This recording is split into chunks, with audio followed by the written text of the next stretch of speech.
ကျွန်တော်ရဲ့ sharing YouTube channel ကိုကြည့်ရှုလေ့လာနားဆင်နေကြတဲ့တင်ငယ်ချင်းမိတ်ဆွေများအားလုံးပဲမင်္ဂလာပါကျွန်တော်ခုပြပေးခြင်းတဲ့ဟာလေးကတော့အထူးသဖြင့်ကျွန်တော်တို့ဒီ Samsung ဖုန်းတွေမှာပါတဲ့ application လေးတစ်ခုပေါ့နော်တော်တော်သုံးဝင်တဲ့ application လေးပေါ့နော်ဒါလေးကိုကျွန်တော်ပြပေးခြင်းတာဖြစ်ပါတယ်အဲ့တော့ဒီ application လေးကိုကျွန်တော်တို့ကအပိုင်းလေးတွေခွဲပြီးတော့ကျွန်တော်ပြပေးသွားမှာဖြစ်ပါတယ်အဲ့တော့ဒီ application လေးရဲ့နာမည်ကတော့ကျွန်တော်တို့ Smart Switch လို့ခေါ်ပါတယ်အဲ့တော့ဒီ application လေးကိုကျွန်တော်တို့မရှိတဲ့ Samsung ဖုန်းတွေတော့ပေါ့နော်သူက auto ပါဒီ Samsung ဖုန်းတွေမှာတော့ auto ပါတယ်ပေါ့နော်ဒါပေမဲ့လို့ဒါကိုကျွန်တော်တို့မလိုအပ်ဘူးထင်ပြီးတော့ကျွန်တော်တို့ဒီ not install လုပ်မိသွားတဲ့ဖုန်းတွေအတွက်ပေါ့နော်ဒါကိုကျွန်တော်တို့ဘယ်မှာသွားရှာမလဲဆိုလို့ရှိရင် Galaxy Store မှာကျွန်တော်တို့သွားရှာလို့ရတယ်ပေါ့နော် Home app screen others folder audio gate folder open Galaxy Store one notification ဒီ Galaxy Store ထဲမှာကျွန်တော်တို့က Galaxy Store သွားရှာလို့ရပါတယ်အဲ့ဒီမှာကျွန်တော်အပေါ်ဆုံးကဒီမှာ search ဆို feature tab selected ခိုင်းနော် games instant play search button ဒီမှာ search ဆိုတဲ့ထဲမှာကျွန်တော်ရှာလို့ရမယ်ပေါ့နော် search m delete ဒီမှာကျွန်တော်တို့က SMART space SWITCH switch ပေါ့နော် smart switch ကိုကျွန်တော်ရိုက်ပြီးတော့မှရှာလိုက်ပါ back button Galaxy Home ပြီးရင်ကျွန်တော်တို့အဲ့ဒီ smart switch တွေကိုကျွန်တော်ဝင်လိုက်မယ်ဒါကိုကျွန်တော်တို့အသုံးပြုဖို့အတွက်ကကျွန်တော်တို့ဖုန်းနှလုံးရှိဖို့လိုအပ်တယ်ပေါ့နော်ဒီ smart switch ကိုအသုံးပြုဖို့အတွက်ကဖုန်းနှလုံးကျွန်တော်တို့ရှိဖို့လိုအပ်တယ်ဒါမှကျွန်တော်တို့တစ်လုံးနဲ့တစ်လုံးချိတ်ဆက်ပြီးတော့ကျွန်တော်တို့က data တွေကို transfer လုပ်နိုင်မှာဖြစ်ပါတယ်အဲ့တော့ကိုယ့်ရဲ့ကျွန်တော်ဒီဖုန်းမှာဆိုလို့ရှိရင်ဒီ software မှာဆိုလို့ရှိရင်ကိုယ့်ရဲ့ဓာတ်ပုံတွေအကောင့်တွေဗီဒီယိုတွေကိုကျွန်တော်တို့ကဒီ software တွေပေါ့နော်ဒါတွေကိုကျွန်တော်တို့က transfer လုပ်နိုင်မှာဖြစ်ပါတယ်ဟုတ်ပြီကျွန်တော်ဝင်လိုက်မယ်နော်ဒီ smart switch ကို smart switch okay နောက်ကြအောင် Samsung smart switch transfer your data ဒီမှာကျွန်တော်တို့က transfer your data ပေါ့နော် transfer your contacts apps images videos and accounts to your new phone or tablet ဒီမှာကျွန်တော်တို့ apps တွေ contact တွေကျွန်တော်တို့ image တွေ video တွေ account တွေကိုကျွန်တော်တို့ကကိုယ့်ရဲ့ဝယ်လာတဲ့ဒါမှမဟုတ်အသစ်ရတဲ့ဖုန်းသို့မဟုတ် tablet ကိုကျွန်တော်လွှဲပြောင်းလို့ရတယ်ပေါ့ backup and restore your data save close continue close continue ဒီ button မှာကျွန်တော် continue ပဲပေးရမှာပေါ့နော်အဲ့ဒါပြီးရင်ကျွန်တော်တို့ကဒီမှာသူ့ရဲ့ permission တွေလာမယ်ပေါ့နော် permission တွေ Samsung smart switch uses these permissions ဒီ device အနေနဲ့ကတော့ကျွန်တော်ဘယ်လိုချိတ်ဆက်တယ်ဆိုတာကိုကျွန်တော်ပြပေးမှာဖြစ်ပါတယ်ဘယ်လိုချိတ်ဆက်တယ်ဆိုတော့ကျွန်တော်ပြပေးမယ်ပေါ့နော် required permissions ဒီမှာ require permission လိုအပ်တော့ကျွန်တော်တို့ခွင့်ပြုချက်များပါပေါ့နော် microphone used to connect to Galaxy phones and tablets using high frequency audio ဒီမှာကျွန်တော်တို့ကဒီ microphone ကိုကျွန်တော်တို့ချိန်နှုန်းမြင့် audio တွေနဲ့ကျွန်တော်တို့ကရှာပြီးတော့မှဒီ device အချင်းချင်းချိတ်ဆက်ဖို့အတွက်အသုံးပြုတယ်ပေါ့နော်တစ်ဖက်ကထွက်လာတဲ့ဒီ frequency audio အသံကိုကျွန်တော်တို့ကဒီတခြားဒီချိတ်ဆက်မဲ့ device ကလိုက်ရှာတယ်ပေါ့နော်အဲ့ဒီအသံကိုသူ့ရဲ့ microphone နဲ့လိုက်ရှာပြီးတော့မှချိတ်ဆက်တာဖြစ်ပါတယ် calendar used to transfer your calendar data ဒီဟာတွေကတော့ကျွန်တော်တို့သူ့ရဲ့ calendar ဆိုရင်လည်း calendar data contact ဆိုရင်လည်း contact data ဟို SMS ဆိုလို့ရှိရင်လည်းကျွန်တော် text messages တွေကိုဒါကျွန်တော် transfer လုပ်တဲ့ permission တွေပေါ့ဒါတွေအကုန်လုံးကတော့အတူတူပဲနော် photos and videos SMS used optional camera used special set usage data you can still use the app's basic functions deny button ဒီမှာကျွန်တော်တခုကြည့်အောင် you can still use the app's basic functions without allowing the optional permissions ဒီကတော့ကျွန်တော်တို့ဒီမှာအောက်က optional permission တွေကို allow မလုပ်ဖ ೇನೆ လေကျွန်တော်ဒီ app ရဲ့ basic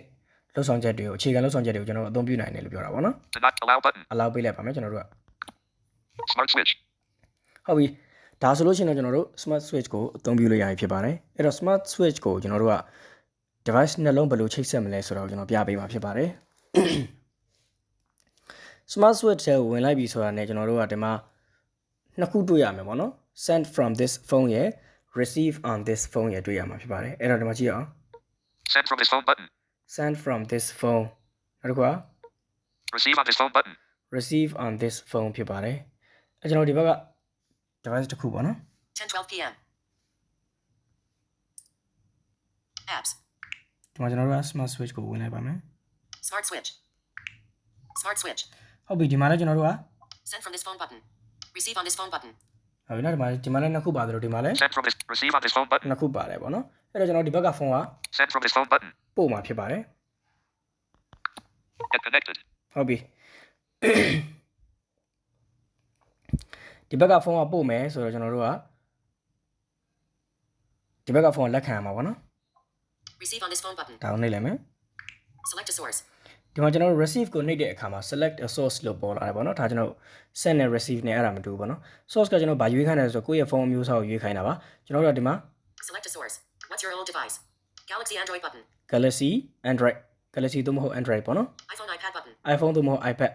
Select a ဖြစ် source. ပါတယ် iPhone Galaxy Android button. ကျွန်တော်တို့ဒီမှာ Galaxy Android ဖြစ်တဲ့အတွက် What? Galaxy Android button. Galaxy Android ကိုရွေးလိုက်ပါမယ် Get connected. အဲ့ဒါကြမှာသူကဒီမှာ get connected ဆိုပြီးပေါ်လာမယ်ပေါ့နော်အဲ့ဒါကိုပေါ်လာလို့ရှိရင်ကျွန်တော်ဒီဖုန်းကိုတစ်ချက်ကြည့်အောင် Get connected. How do you want to connect? How do you want to connect ဆိုတာရှိပါတယ်ဒီမှာကျွန်တော်တို့က Wireless button. wireless ရှိမယ် Cable button. cable ရှိမယ် cable ကတော့ကျွန်တော်ကြိုးနဲ့ချိတ်ဆက်တာပေါ့နော် Get connected. Cable. Wireless button. ကျွန်တော် wireless ကိုရွေးလိုက်ပါမယ် Turn off auto reconnected Wi-Fi settings. Turning this off will allow for faster data transfer. To turn it off, go to settings. Then back button. ဒါတော့ကျွန်တော် Wi-Fi auto reconnect setting ကိုကျွန်တော်တို့ off ခိုင်းတာပေါ့နော်ဒီကောင် off လို့ရှိရင်ကျွန်တော်တို့က data transfer ကိုကျွန်တော်မြန်ဆန်ဆန်လုပ်နိုင်တယ်ပေါ့နော်အဲ့တော့ကျွန်တော်တို့ turn off Settings button. setting နဲ့ကိုသွားမယ်ပြီးလို့ရှိရင်ကျွန်တော် Wi-Fi auto reconnect ကိုကျွန်တော်တို့က MAM ပိတ်ပေး connected. ရမယ်ပေါ့နော် Settings.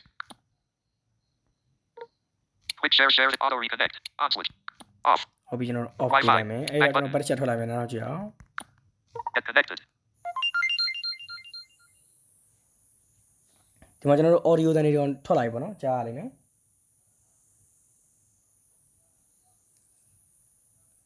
အမှရွှီဆိုတဲ့အတန်းကြားရမယ်နော်အဲ့တော့ကျွန်တော်ဒီဘက်ကဟာလည်းရွေးရမယ် Get connected. Cable button. Wireless button. wireless ကိုရွေးလိုက်မယ် Disconnect Wi-Fi. Disconnect button. ဒီမှာကျွန်တော် disconnect Wi-Fi for faster transfer ကျွန်တော် disconnect လုပ်လိုက်ပါမယ် Cancel. Disconnect button. ချိတ်သွားတဲ့တန်းတော့ကြည့်နော် Get connected.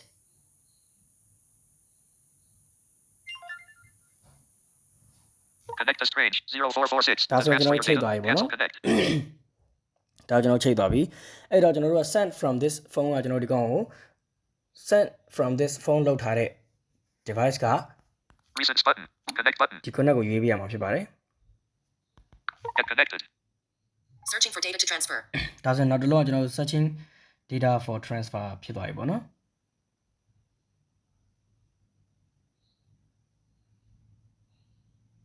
ကျွန်တော်သူ့ကိုခဏဆောင်လိုက်ပါသူရှာနေရပေါ့နော် data တွေကျွန်တော်တို့ Connected to Select Strange. data to transfer. okay ဒါဆိုလို့ရှိရင်ကျွန်တော်တို့ကဒီမှာ select data to transfer ဖြစ်သွားပါပြီအဲ့တော့ဒါဆိုကျွန်တော်တို့ကဘယ်လို connect လုပ်တယ်ဆိုတာကိုကျွန်တော်ပြပေးတာဖြစ်ပါတယ်အဲ့တော့ကျွန်တော်ပြန်ပြီးလုပ်ပြအောင်မယ်နော်ဒီ connect လုပ်တဲ့အပိုင်းကိုကျွန်တော်နှစ်ခါလုပ်ပြပါမယ် Back button. Disconnect device. Recents button. Disconnect button. ဒီမှာကျွန်တော်ပြန်ထွက်ချင်တယ်ဆိုရင်တော့ဒီမှာ back ချက်ထွက်ပြီးတော့ disconnect လုပ်ပေးလိုက်ပါ On Your your connection to iPhone. your new phone was lost. Reopen smart switch to try again. Okay. အဲ့တော့ဒီဘက်ကဖုန်းက disconnect လုပ်တာနဲ့ဒီဘက်မှာလာပြီးတော့ warning ပြတယ်ပေါ့နော် Okay button. okay ပေးလိုက်ပါမယ်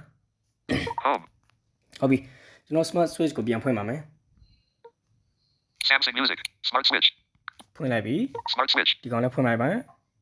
Smart switch. ဖွင့်လိုက်ပြီ Application icon. ဒီကောင်ကိုကျွန်တော်တို့ send လုပ်မယ် Send from this phone button. Get connected. ဟုတ်ပြီဒီကောင်ကျွန်တော် receive လုပ်မယ် Receive on this phone. Select a source. ဒီမှာကျွန်တော်တို့က What's your old Galaxy iPhone Galaxy Android button. Galaxy Android ရွေးမယ် Get connected. ပြီးလို့ရှိရင်ကျွန်တော်တို့ဒီဘက်မှာ get connected မှာဒီဘက်မှာကျွန်တော်တို့က Get connected. How do you wireless button? wireless နဲ့ကျွန်တော်ချိတ်ဆက်မယ် Get connected. ဒီမှာသူစတင်ပြီးချိတ်ဆက်တော့မယ်ပေါ့နော်ဒါကကျွန်တော်တို့ကခုန Wi-Fi ကိုကျွန်တော်ထပ်ပြီးပိတ်ဆရာမလို့တော့ဘူးဆိုတာ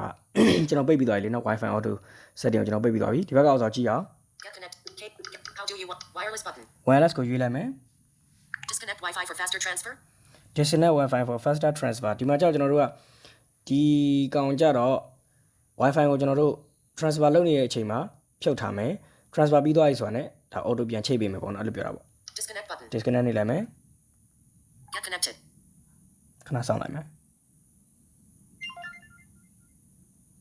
Connect to Strange That's what you 0446. say, Dave, To no? transfer your Hey, data. what you- Cancel. Connect button. connect နေလိုက်ပါမယ် Get connected. Searching for data to transfer. searching the data to transfer ပေါ့နော်